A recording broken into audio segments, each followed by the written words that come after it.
Thank you, Mr. Speaker. I'm rising today to urge my colleagues to support H.R. 1227, the Ending Federal Marijuana Prohibition Act, which I've introduced with my Republican colleague, a fellow Army veteran and former prosecutor from the state of Virginia, Congressman Tom Garrett, where we are seeking to address our outdated and widely problematic marijuana laws by federally decriminalizing marijuana. FBI reports have shown that in 2011 alone, an individual in the United States was arrested for marijuana use, sale, or possession every 42 seconds.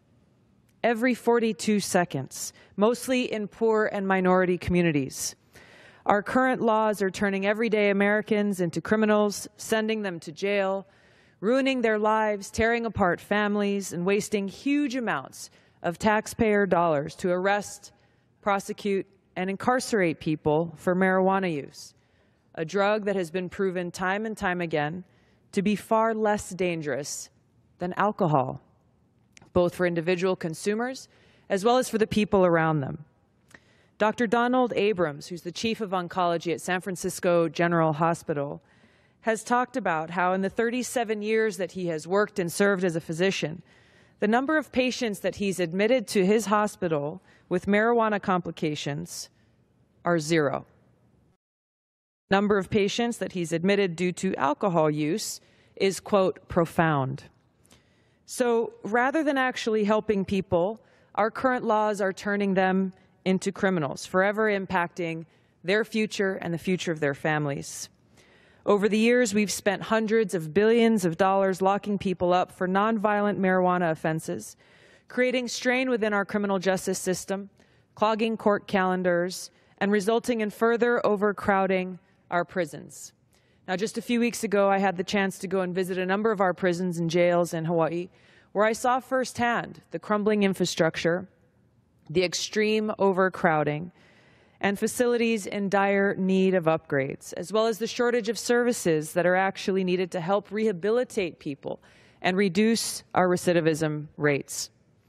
So whether you personally think that marijuana use is good or bad, whether you would choose to use marijuana or not, the question is, should we really be sending people to jail and turning them into criminals for it? The answer is no. The fiscal impacts, the social impacts of our current policy are having devastating ripple effects on individuals and our communities and are only continuing to perpetuate the problem. For example, the contradiction that we see currently between state and federal laws on marijuana has created a serious problem for many of our local businesses. I've talked with local bankers in my home state of Hawaii who express great frustration and even confusion about the contradiction between our laws. The fact that our state of Hawaii has legalized and authorized marijuana dispensaries to grow, process, and dispense medical marijuana. Federal law also prohibits banks and credit unions from offering any type of financial services to both businesses and individuals whose financial transactions have anything to do with marijuana. So what this means in a practical term is that our state-recognized and licensed medical marijuana dispensary owners, as well as their employees, they can't open a bank account. They can't get a loan from our local bank. The businesses literally have to hold thousands or even millions of dollars of their transactions and conducting their transactions in cash. Businesses that provide services to these medical marijuana dispensaries are also unable to access financial services due to the gaps between federal and state law.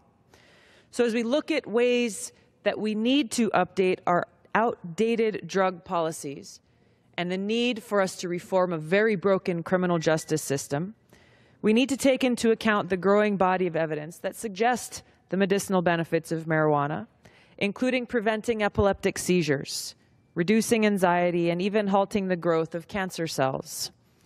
However, the FDA still currently classifies marijuana as a Schedule I classification, basically saying that marijuana is just like heroin, LSD, and MDMA, ignoring the fact that at least 28 states, including my home state of Hawaii, have already accepted the medical use of marijuana under state law.